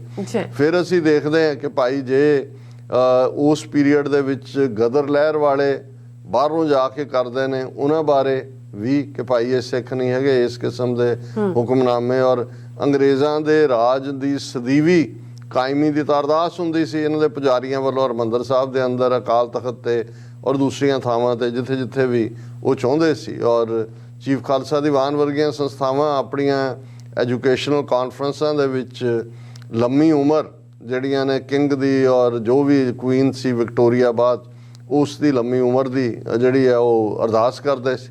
ਹੁਣ ਇਹਨਾਂ ਹਾਲਾਤਾਂ ਦੇ ਵਿੱਚ 1919 'ਚ ਜਲਿਆਂਵਾਲੇ ਬਾਗ ਦਾ ਸਾਕਾ ਹੁੰਦਾ ਹੈ ਔਰ ਜਲਿਆਂਵਾਲਾ ਬਾਗ ਦਾ ਕਾਂਡ ਕਰਨ ਵਾਲੇ ਬ੍ਰਿਗੇਡੀਅਰ ਡਾਇਰ ਨੂੰ ਸੱਦ ਕੇ ਅਕਾਲ ਤਖਤ ਦੇ ਉੱਤੇ ਉਸ ਵੇਲੇ ਦਾ ਅਕਾਲ ਤਖਤ ਦਾ ਸਰਬਰਾਹ ਅਰੂੜ ਸਿੰਘ ਸਿਰੋਪਾਓ ਦਿੰਦਾ। ਇਹਨਾਂ ਹਾਲਾਤਾਂ 'ਚ 1920 'ਚ ਫਿਰ ਪੰਥ ਵੱਲੋਂ 1920 'ਚ ਇਕੱਠ ਸੱਦਿਆ ਜਾਂਦਾ ਅਕਾਲ ਤਖਤ ਤੇ ਸਰਬੱਤ ਖਾਲਸਾ ਫੋਰਮ 'ਚ, ਔਰ ਉਹਦੇ 'ਚੋਂ ਸ਼੍ਰੋਮਣੀ ਗੁਰਦੁਆਰਾ ਪ੍ਰਬੰਧਕ ਕਮੇਟੀ ਨਿਕਲਦੀ ਹੈ। ਇਹ ਨਹੀਂ ਜਿਹੜੀ ਬਾਅਦ 'ਚ ਗੁਰਦੁਆਰਾ ਐਕਟ ਨਾਲ ਆਈ। ਔਰ ਉਹਨਾਂ ਸਾਰਿਆਂ ਦਾ ਜਿਹੜਾ ਇੰਨਾ ਕੁ ਫਿਰ ਪ੍ਰਭਾਵ ਹੁੰਦਾ ਹੈ ਕਿ ਵੀ ਉਹ ਆਪਣਾ ਆਈਡੈਂਟੀਟੀ ਨੂੰ, ਆਪਣੀ ਤਾਕਤ ਨੂੰ ਐਸਰਟ ਕਰਦੇ ਨੇ। ਔਰ ਉਸ ਪੀਰੀਅਡ 'ਚ ਬਾਬਾ ਖੜਕ ਸਿੰਘ ਵਰਗਾ ਇੱਕ ਲੀਡਰ ਸਿੱਖਾਂ ਨੂੰ ਮਿਲਦਾ ਹੈ, ਬਾਬਾ ਖੜਕ ਸਿੰਘ, ਜਿਨ੍ਹਾਂ ਦਾ ਸੰਬੰਧ ਰਈਸ ਪਰਿਵਾਰ ਨਾਲ, ਉਹਨਾਂ ਦੇ ਫਾਦਰ ਰਾਏ ਬਹਾਦਰ ਔਰ ਸਰ ਦੇ ਟਾਈਟਲ ਵਾਲੇ ਸਿਆਲਕੋਟ ਦੇ ਰਹਿਣ ਵਾਲੇ ਆਲੂਵਾਲੀਆ ਖਾਨਦਾਨ ਦੇ ਨਾਲ, ਜਿਨ੍ਹਾਂ ਦੀ ਲੈਗੇਸੀ ਸਰਦਾਰ ਜੱਸਾ ਸਿੰਘ ਆਲੂਵਾਲੀਆ ਦੇ ਨਾਲ ਜਾ ਕੇ ਜੁੜਦੀ ਸੀ। ਹਾਈਲੀ ਐਜੂਕੇਟਿਡ ਔਰ ਬਾਰ ਐਟ ਲਾਅ ਕਰਨ ਲਈ ਇਲਾਹਾਬਾਦ ਯੂਨੀਵਰਸਿਟੀ 'ਚ ਗਏ, ਲੇਕਿਨ ਪਿਤਾ ਦੀ ਡੈਥ ਹੋਈ, ਵਾਪਸ ਆਏ। ਲੇਕਿਨ ਉਹਨਾਂ ਨੇ ਆਪਣਾ ਸਭ ਕੁਝ ਰਾਈਸੀ ਵੀ ਛੱਡੀ, ਆਪਣੇ ਟਾਈਟਲ ਛੱਡੇ। ਔਰ ਸਭ ਤੋਂ ਪਹਿਲਾਂ ਉਹਨਾਂ ਦਾ ਜਦੋਂ ਉਹਨਾਂ ਨੇ ਬਾਬੇ ਦੀ ਬੇਰ ਸਿਆਲਕੋਟ ਇਹ ਗੁਰਦੁਆਰਾ ਲਿਬਰੇਟ ਕਰਵਾਇਆ, 1920 ਤੋਂ ਪਹਿਲਾਂ ਦੀ ਗੱਲ ਹੈ, ਉਹਨਾਂ ਦਾ ਨਾਂ ਹੋਇਆ। ਔਰ ਹੌਲੀ ਹੌਲੀ 1920 ਤੱਕ ਪਹੁੰਚਦੇ ਆ ਉਹਨਾਂ ਨੇ ਸੈਂਟਰਲ ਲੀਡਰ ਵਾਲਾ ਰੋਲ ਅਖਤਿਆਰ ਕੀਤਾ।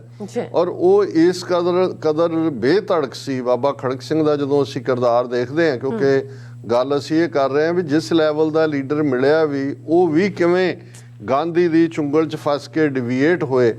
ਹੁਣ ਅੰਗਰੇਜ਼ਾਂ ਨੇ ਰਾਜ ਲੈਣ ਤੋਂ ਬਾਅਦ ਸਿੱਖਾਂ ਦੇ ਘਰਾਂ 'ਚ ਈਵਨ 3 ਫੁੱਟੀਆਂ ਕਿਰਪਾਨਾਂ ਨਹੀਂ ਸੀ ਰਹਿਣ ਦਿੱਤੀਆਂ। ਇਹੀ ਕੰਮ ਦੇਸੀ ਸਿੱਖ ਰਿਆਸਤਾਂ ਵਾਲੇ ਵੀ ਕਰਦੇ ਸੀ। ਬਾਬਾ ਖੜਕ ਸਿੰਘ ਨੇ ਕਿਰਪਾਨਾਂ ਬਣਾਉਣ ਦਾ ਕਾਰਖਾਨਾ ਲਾਇਆ।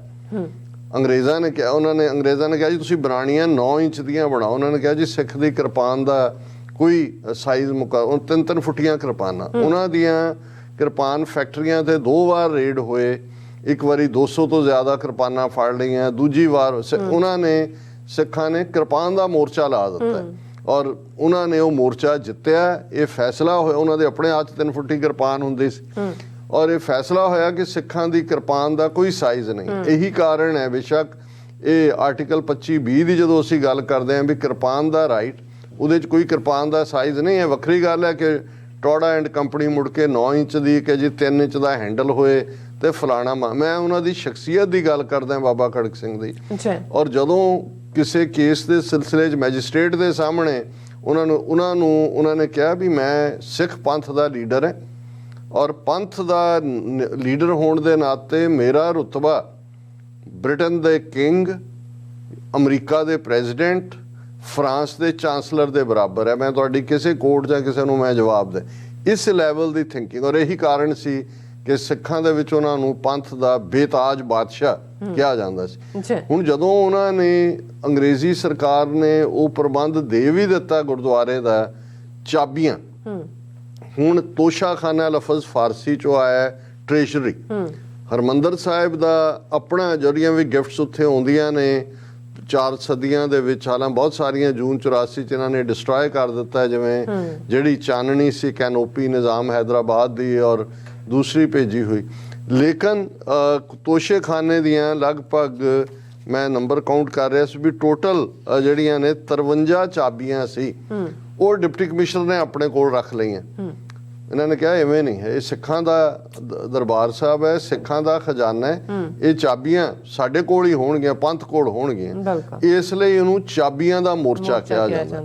ਔਰ ਇਹ ਚਾਬੀਆਂ ਦਾ ਮੋਰਚਾ ਲਾ ਦਿੱਤਾ ਹੈ। ਜਥੇ ਗ੍ਰਿਫਤਾਰੀਆਂ ਸ਼ੁਰੂ ਹੋਈਆਂ, ਬਾਬਾ ਖੜਕ ਸਿੰਘ ਨੂੰ ਵੀ 6 ਮਹੀਨੇ ਦੀ ਜੇਲ੍ਹ ਹੋਈ, ਜਥੇ ਤੁਰਨੇ ਸ਼ੁਰੂ ਹੋਏ ਔਰ ਅਲਟੀਮੇਟਲੀ 101 ਸਾਲ ਪਹਿਲਾਂ ਅੱਜ ਦੇ ਦਿਨ ਹਕੂਮਤ ਨੇ ਕਿਹਾ ਕਿ ਜੀ ਅਸੀਂ ਚਾਬੀਆਂ ਵਾਪਸ ਕਰਦੇ ਹਾਂ, ਤੁਸੀਂ ਇਹ ਮੋਰਚਾ ਵਾਪਸ ਲਓ। ਬਾਬਾ ਖੜਕ ਸਿੰਘ ਕਿਹਾ ਐਵੇਂ ਨਹੀਂ, ਤਾਂ ਉਹੀ ਡਿਪਟੀ ਕਮਿਸ਼ਨਰ ਜਾਂ ਉਹਦਾ ਨੁਮਾਇੰਦਾ ਅਕਾਲ ਤਖਤ ਦੇ ਸਾਹਮਣੇ ਪੰਥ 'ਚ ਆਏਗਾ ਔਰ ਉੱਥੇ ਆ ਕੇ ਉਹ ਸਰੈਂਡਰ ਕਰੇਗਾ। ਔਰ ਉੱਥੇ ਜਦੋਂ ਫੜਾਉਣ ਐਵੇਂ ਉਹਨੂੰ ਕਿਹਾ ਐਵੇਂ ਨਹੀਂ, ਥੱਲੇ ਰੱਖੋ, ਕਿਉਂਕਿ ਇਹ ਪੰਥ ਦਾ ਹੱਕ ਹੈ ਔਰ ਤੁਸੀਂ ਜਿਹੜਾ ਇਸ ਦੇ ਉੱਤੇ ਛਾਪਾ ਮਾਰਿਆ। ਹੁਣ ਇਹ ਹੈ ਚਾਬੀਆਂ ਦਾ ਮੋਰਚਾ, ਜਿਸ ਦੇ ਵਿੱਚ ਮੁਕੰਮਲ ਫਤਹ ਉਸ ਵੇਲੇ ਬ੍ਰਿਟਿਸ਼ ਸਾਮਰਾਜ ਨੂੰ ਝੁਕਣ ਤੇ ਮਜਬੂਰ ਕੀਤਾ। ਇਹ ਉਹ ਪੀਰੀਅਡ ਸੀ ਕਿ ਗਾਂਧੀ ਨੇ ਟੈਲੀਗ੍ਰਾਮ ਕੀਤੀ। ਉਹ ਟੈਲੀਗ੍ਰਾਮ ਜੂਨ 84 ਦੇ ਪਹਿਲੇ ਹਫਤੇ ਤੱਕ ਸੈਂਟਰਲ ਸਿੱਖ ਮਿਊਜ਼ੀਅਮ 'ਚ ਪਈ ਹੁੰਦੀ ਸੀ। ਬਾਅਦ ਜਦੋਂ ਇਹਨਾਂ ਨੇ ਲੁੱਟ ਖਸੁੱਟ ਕੀਤੀ, ਅੱਗ ਲਾਈ, ਲੈ ਗਏ ਚੁੱਕ ਕੇ, ਉਹਦੇ 'ਚ ਸੀ ਕਿ congratulations, Mubarak, you have won the first battle of freedom of India, now please liberate the rest of India as well, ਕਿ ਬਹੁਤ ਮੁਬਾਰਕਾਂ, ਤੁਸੀਂ ਆਜ਼ਾਦੀ ਦੀ ਜੰਗ ਦੀ ਪਹਿਲੀ ਲੜਾਈ ਜਿੱਤ ਲਈ ਹੈ, ਹੁਣ ਤੁਸੀਂ ਭਾਰਤ ਨੂੰ ਵੀ ਆਜ਼ਾਦ ਕਰਵਾਓ। ਬਾਕੀ ਫਿਰ ਇੱਕ ਹਿਸਟਰੀ ਹੈ ਕਿ ਕਿਵੇਂ ਜਿਹੜੀ ਮੂਵਮੈਂਟ ਸਿੱਖਾਂ ਦੇ ਹੱਕਾਂ ਤੇ ਫੋਕਸਡ ਹੋਣੀ ਚਾਹੀਦੀ ਸੀ। ਇੱਕ ਪੀਰੀਅਡ ਐਸਾ ਵੀ ਹੋਇਆ 1920 ਤੱਕ ਚੱਲਦੇ ਆ ਕਿ ਭਾਈ ਜੇ ਇੱਕੋ ਵੇਲੇ ਬਾਬਾ ਖੜਕ ਸਿੰਘ ਸ਼੍ਰੋਮਣੀ ਕਮੇਟੀ ਦੇ ਪ੍ਰਧਾਨ ਵੀ ਨੇ, ਅਕਾਲੀ ਦਲ ਦੇ, ਔਰ ਨਾਲ ਦੇ ਨਾਲ ਪੰਜਾਬ ਕਾਂਗਰਸ ਦੇ ਪ੍ਰਧਾਨ ਵੀ ਨੇ, ਕਿਉਂਕਿ ਜਿਵੇਂ ਕਾਂਗਰਸ ਦੀਆਂ ਜੜ੍ਹਾਂ, ਉਹ RSS ਦੀਆਂ ਜੜ੍ਹਾਂ ਪੰਜਾਬ ਦੇ ਵਿੱਚ ਬਾਦਲਾਂ ਨੇ ਲਵਾਈਆਂ। ਉਹਨਾਂ ਨੂੰ ਜਦੋਂ BJP ਦੇ ਨਾਲ ਕੋਈ ਅਲਾਇੰਸ ਕਰਨ ਨੂੰ ਤਿਆਰ ਨਹੀਂ ਸੀ, ਅਕਾਲੀ ਸਭ ਤੋਂ ਪਹਿਲਾਂ ਇਹ ਕਹਿਣ ਜੀ ਸਾਡਾ ਪਤੀ ਪਤਨੀ ਦਾ ਰਿਸ਼ਤਾ, ਸਾਡਾ ਪਤਾਲ ਦੇ ਵਿੱਚ ਸਾਡੀਆਂ ਜੜ੍ਹਾਂ ਅਲਾਇੰਸ ਦੀਆਂ। ਇਹੀ ਹਾਲ ਜਿਵੇਂ ਹਿੰਦੂਤਵਾ RSS ਨੂੰ ਬਾਦਲਾਂ ਨੇ ਨਾ ਸਿਰਫ ਪੰਜਾਬ 'ਚ ਵਾੜਿਆ, ਇੰਡੀਆ ਲੈਵਲ ਦੇ ਉੱਤੇ ਰੀਜਨਲ ਪਾਰਟੀਆਂ 'ਚ BJP ਦੀ ਐਕਸੈਪਟੈਂਸ ਇਹਨਾਂ ਨੇ ਕਰਵਾਈ। ਇਵੇਂ ਹੀ ਕਾਂਗਰਸ ਦੀਆਂ ਜੜ੍ਹਾਂ ਪੰਜਾਬ ਦੇ ਵਿੱਚ ਬਾਬਾ ਖੜਕ ਸਿੰਘ ਜਿਹੜੇ ਇੱਕ ਨਿਸ਼ਕਾਮ ਸੀ, ਉਹਨਾਂ ਨੂੰ ਬੇਤਾਜ ਬਾਦਸ਼ਾਹ ਕਹਿੰਦੇ ਸੀ, ਇੱਕ ਗਾਂਧੀ ਨਾਲ ਉਹ ਉਸ ਲੈਵਲ ਦੇ ਲੀਡਰ ਸੀ ਕਿ ਵੀ ਗਾਂਧੀ, ਡਾਕਟਰ ਸੈਫੂਦੀਨ ਕਿਚਲੂ, ਮੋਤੀਲਾਲ ਨਹਿਰੂ ਨਾਰਾਜ਼ ਵੀ ਹੋ ਜਾਂਦੇ ਸੀ ਜਦੋਂ ਨਹਿਰੂ ਕਮੇਟੀ ਰਿਪੋਰਟ ਦਿੱਤੀ ਮੋਤੀਲਾਲ ਨਹਿਰੂ ਨੇ, ਜਿਹਦੇ 'ਚ ਸਿੱਖਾਂ ਦਾ ਜ਼ਿਕਰ ਤੱਕ ਨਹੀਂ ਸੀ। ਤੇ ਬਾਬਾ ਖੜਕ ਸਿੰਘ ਨੇ ਲਾਹੌਰ ਦੇ ਵਿੱਚ ਇਹਨਾਂ ਦੀ ਕਾਂਗਰਸ ਦੀ ਕਾਨਫਰੰਸ ਸੀ, ਉਹਨਾਂ ਦੇ ਪੈਰਲਲ ਅਕਾਲੀ ਕਾਨਫਰੰਸ ਰੱਖ ਦਿੱਤੀ ਔਰ ਇੰਨਾ ਵੱਡਾ ਜਲੂਸ ਲੱਖਾਂ ਦਾ ਸਿੱਖਾਂ ਦਾ ਲਾਹੌਰ 'ਚ ਸੀ ਔਰ ਕਾਂਗਰਸ ਦਾ ਬਿਲਕੁਲ ਫਿੱਕਾ ਸ਼ੋ। ਔਰ ਉਹਨਾਂ ਨੇ ਘਬਰਾ ਗਏ ਕਾਂਗਰਸ ਵੀ, ਸਿੱਖਾਂ ਤੋਂ ਬਿਨਾਂ ਤਾਂ ਸਾਡਾ ਕੀ ਹੈ। ਫਿਰ ਅਗਲੇ ਦਿਨ ਗਾਂਧੀ, ਮੋਤੀਲਾਲ ਨਹਿਰੂ ਔਰ ਦੂਜੇ ਖੁਦ ਤੁਰ ਕੇ ਬਾਬਾ ਖੜਕ ਸਿੰਘ ਦੇ ਘਰ ਗਏ। ਉਹ ਬਾਹਰ ਵੀ ਨਹੀਂ ਲੈਣ ਆਇਆ, ਉਹ ਦਰਵਾਜ਼ੇ ਤੱਕ ਪਹੁੰਚੇ ਔਰ ਦਰਵਾਜ਼ੇ ਤੋਂ ਉਹਨੇ ਕਿਹਾ ਵੀ ਆ ਜਾਓ ਅੰਦਰ। ਔਰ ਉੱਥੇ ਗਾਂਧੀ ਨੇ ਫਿਰ ਐਲਾਨ ਕੀਤਾ ਸੀ ਕਿ no constitution in India will be accepted which won't be acceptable to the Sikhs। ਔਰ ਮੋਤੀਲਾਲ ਨਹਿਰੂ ਕਮੇਟੀ ਦੀ ਰਿਪੋਰਟ ਵਾਪਸ ਲੈ ਲਈ ਸੀ। ਪਰ 1932-33 ਤੱਕ ਪਹੁੰਚਦੇ ਆ ਬਾਬਾ ਖੜਕ ਸਿੰਘ, ਜਿਨ੍ਹਾਂ ਨੇ ਕੈਦ ਵੀ ਕੱਟੀ, ਡੇਰਾ ਗਾਜ਼ੀ ਖਾਨ ਜੇਲ੍ਹ 'ਚ ਉਹਨਾਂ ਨੂੰ ਭੇਜਿਆ ਗਿਆ 4 ਸਾਲ ਲਈ ਔਰ ਉਹ ਕਾਲੀ ਪੱਗ ਬੰਨ੍ਹਦੇ ਸੀ ਸਿਰ ਤੇ। ਅੰਗਰੇਜ਼ਾਂ ਨੇ ਕਿਹਾ ਜੀ ਇਹ ਤਾਂ ਪ੍ਰੋਟੈਸਟ ਹੈ, ਇਹ ਨਹੀਂ। ਉਹਨਾਂ ਨੇ ਕਿਹਾ ਜੀ ਨਹੀਂ, ਔਰ ਉਹਨਾਂ ਨੇ ਉਹਨਾਂ ਦੀ ਦਸਤਾਰ ਜ਼ਬਰਦਸਤੀ ਖੋਲੀ, ਉਹਨਾਂ ਨੇ ਆਪਣੀ ਕਮੀਜ਼ ਵੀ ਲਾ ਦਿੱਤੀ। ਉਹਨਾਂ ਨੇ ਕਿਹਾ ਵੀ ਜਦੋਂ ਤੱਕ ਮੈਨੂੰ ਦਸਤਾਰ ਵਾਪਸ ਨਹੀਂ ਕਰੋਗੇ ਮੈਂ ਕਸ਼ਹਿਰੇ 'ਚ ਹੀ ਰਹਾਂ। ਡੇਰਾ ਗਾਜ਼ੀ ਖਾਨ ਜਾਂ ਦੂਜਾ, ਇੰਨੀ ਠੰਡ ਦੇ ਵਿੱਚ ਵੀ 4 ਸਾਲ ਉਹ ਇਕੱਲੇ ਕਸ਼ਹਿਰੇ ਦੇ ਵਿੱਚ ਉਹਨਾਂ ਨੇ, ਇਸ ਲੈਵਲ ਦਾ ਬੰਦਾ ਉਹ ਸੀ। ਔਰ ਅਖੀਰ ਇਹੀ ਨਹੀਂ ਵੀ ਸਿੱਖਾਂ ਨੂੰ ਹੱਕ ਦਿੱਤਾ ਉਹਨਾਂ ਨੇ ਦਸਤਾਰ ਦਾ, ਇਹ ਕਾਂਗਰਸੀਆਂ ਨੂੰ ਵੀ ਟੋਪੀਆਂ ਦਾ ਹੱਕ ਮਿਲ ਗਿਆ, ਹਿੰਦੂਆਂ ਨੂੰ ਵੀ ਕਿ ਵੀ ਜੇਲ੍ਹਾਂ 'ਚ। ਇਸ ਲੈਵਲ ਦਾ ਬੰਦਾ 1930 ਤੱਕ ਪਹੁੰਚਦੇ ਆ। ਮਾਸਟਰ ਤਾਰਾ ਸਿੰਘ ਜਿਹੜਾ ਸਾਥੀ ਸੀ, ਉਹਨਾਂ ਨਾਲ ਤਕਰਾਰ ਹੋਇਆ ਔਰ ਫਿਰ ਬਾਬਾ ਖੜਕ ਸਿੰਘ ਕਿਉਂਕਿ ਨਹਿਰੂ ਗਾਂਧੀ ਦੀ ਸਪੈਲ 'ਚ ਜ਼ਿਆਦਾ ਚਲੇ ਗਏ ਸੀ, 1947 ਤੱਕ ਪਹੁੰਚਦੇ ਆ। ਫਿਰ ਮੁਕੰਮਲ ਤੌਰ ਦੇ ਉੱਤੇ ਅਕਾਲੀ ਦਲ ਨਾਲੋਂ ਟੁੱਟ ਚੁੱਕੇ ਸੀ। ਉਸ ਤੋਂ ਬਾਅਦ ਵੀ ਲੰਮਾ ਸਮਾਂ ਉਹ ਜਿਉਂਦੇ ਰਹੇ। ਨਹਿਰੂ ਉਹਨਾਂ ਦੇ ਬਰਥਡੇ ਤੇ ਪਤਾ ਨਹੀਂ 90ਵੇਂ ਕਿ ਕਿੰਨੇ ਉਹਨਾਂ ਦੇ ਘਰ ਵੀ ਗਿਆ ਔਰ ਦਰਸ਼ਕ ਦੇਖ ਸਕਦੇ ਨੇ ਉਹਨਾਂ ਦੀ ਯਾਦ ਦੇ ਵਿੱਚ ਡਾਕ ਟਿਕਟ ਵੀ ਜਾਰੀ ਕੀਤੀ ਗਈ। ਔਰ ਇੱਕ ਜਿਹੜਾ ਵੀ ਦਿੱਲੀ 'ਚ ਜਾਂਦਾ ਹੈ ਬੰਗਲਾ ਸਾਹਿਬ ਦੇ ਦਰਸ਼ਨਾਂ ਨੂੰ ਰਕਾਬਗੰਜ ਤੋਂ, ਉਹ ਬਾਬਾ ਖੜਕ ਸਿੰਘ ਮਾਰਗ ਦੀ ਸੜਕ ਨੂੰ ਯਾਦ ਕਰ ਸਕਦਾ ਹੈ ਕਿ ਉਹਨਾਂ ਦੇ ਨਾਂ ਤੇ ਉਹ ਕੀਤੀ ਗਈ। ਲੇਕਿਨ ਜਿਹੜੀ ਗੱਲ ਮੈਂ ਇਹ ਕਹਿਣਾ ਚਾਹੁੰਦਾ ਵੀ ਕੁਝ ਮੂਮੈਂਟਸ ਜਿਹੜੀਆਂ ਹਿਸਟਰੀ ਦੀਆਂ ਟਰਨਿੰਗ ਪੁਆਇੰਟ ਹੁੰਦੀਆਂ ਨੇ, ਜੇ ਇਸ ਕਿਸਮ ਦਾ ਸੁਚੱਜਾ ਲੀਡਰ, ਬੇਤਾਜ ਬਾਦਸ਼ਾਹ, ਬਿਲਕੁਲ ਨਿਸ਼ਕਾਮ ਬੰਦਾ ਜਿਹੜਾ ਉਸ ਨੂੰ ਇਹ ਵਰਗਲਾਉਣ ਚ ਨਾ ਆਉਂਦਾ ਔਰ ਆਪਣਾ ਜਿਵੇਂ ਅਸੀਂ ਇੰਡੀਪੈਂਡੈਂਟ ਸੋਵਰਨ ਨੇਸ਼ਨ ਦੇ ਵਾਂਗ ਆਪਣੀ ਡੈਸਟਨੀ ਕਰਨ ਵੱਲ ਤੁਰਦਾ ਤੇ ਫਿਰ ਸ਼ਾਇਦ ਸਾਡੀ ਕਿਸਮਤ कोई और होती। सो यही है कि वो वक्त भी देखा तारीख की घड़ियों ने, जब लम्हों ने खता की सदियों ने सजा पाई। जी डॉक्टर साहब ਤੁਹਾਡਾ ਬਹੁਤ ਸ਼ੁਕਰੀਆ। ਸੋ ਥਲੇ ਨੇ ਬ੍ਰੇਕ ਔਰ ਬ੍ਰੇਕ ਤੇ ਜਾਣ ਤੋਂ ਪਹਿਲਾਂ ਅਸੀਂ ਆਪਣੇ ਦਰਸ਼ਕਾਂ ਤੇ ਸਰੋਤਿਆਂ ਨੂੰ ਹਮੇਸ਼ਾ ਤਰ੍ਹਾਂ ਅਪੀਲ ਤੇ ਬੇਨਤੀ ਕਰਦੀ ਵਿਊਅਰਸ, ਜਿਸ ਤਰ੍ਹਾਂ ਕਿ ਤੁਸੀਂ ਜਾਣਦੇ ਹੋ ਕਿ ਟੀਵੀ 84 ਹੱਕ ਸੱਚ ਇਨਸਾਫ ਦੀ ਆਵਾਜ਼ ਬੁਲੰਦ ਕਰ ਰਿਹਾ। ਇਹ ਆਵਾਜ਼ ਤੁਹਾਡੇ ਪਿਆਰ ਸਦਕਾ, ਤੁਹਾਡੇ ਵਿਸ਼ਵਾਸ ਸਦਕਾ, ਤੁਹਾਡੇ ਡੋਨੇਸ਼ਨ ਸਦਕਾ ਹੀ ਹੋ ਸਕਦੀ ਹੈ। ਸੋ ਅਸੀਂ ਚਾਹਾਂਗੇ ਕਿ ਤੁਸੀਂ ਟੀਵੀ 84 ਦੀ ਚੜ੍ਹਦੀ ਕਲਾ ਲਈ ਵੱਧ ਤੋਂ ਵੱਧ ਡੋਨੇਟ ਕਰੋ। ਡੋਨੇਟ ਕਰਨ ਲਈ ਸਾਡੀ ਵੈਬਸਾਈਟ tv84.tv ਤੇ ਜਾ ਕੇ ਪੇਪਲ ਦੀ ਵਰਤੋਂ ਕਰਕੇ ਵਨ ਟਾਈਮ ਡੋਨੇਟ ਕਰ ਸਕਦੇ ਹੋ, ਮੰਥਲੀ ਡੋਨੇਟ ਵੀ ਕਰ ਸਕਦੇ ਹੋ। ਤੁਸੀਂ ਟੀਵੀ 84 ਦੇ ਨਾਮ ਤੇ ਚੈੱਕ ਬਣਾ ਕੇ ਸਾਨੂੰ ਮੇਲ ਵੀ ਕਰ ਸਕਦੇ ਹੋ ਸਾਡੇ ਇਸ ਪਤੇ ਤੇ 36-01 37th Avenue, Long Island City, New York 11101 USA, ਜਾਂ ਫਿਰ ਤੁਸੀਂ ਸਾਨੂੰ ਫੋਨ ਰਾਹੀਂ ਵੀ ਸੰਪਰਕ ਕਰ ਸਕਦੇ ਸਾਡੇ ਫੋਨ ਨੰਬਰ ਤੇ 5166191984। ਤੁਸੀਂ ਸਾਨੂੰ ਈਮੇਲ ਵੀ ਕਰ ਸਕਦੇ ਹੋ info@tv84.tv ਤੇ। ਅਸੀਂ ਤੁਹਾਡੇ ਤਹਿ ਦਿਲ ਤੋਂ ਸ਼ੁਕਰਗੁਜ਼ਾਰ ਹੋਵਾਂਗੇ। ਸੋ ਇੱਥੇ ਲੈਣੇ ਬ੍ਰੇਕ ਵਿਊਅਰਸ, ਤੁਸੀਂ ਸਾਨੂੰ ਇਸੇ ਤਰ੍ਹਾਂ ਹੀ ਜੁੜੇ ਰਹਿਣਾ। ਮਿਲਦੇ ਹਾਂ ਛੋਟੇ ਜਿਹੇ ਬ੍ਰੇਕ ਤੋਂ ਬਾਅਦ।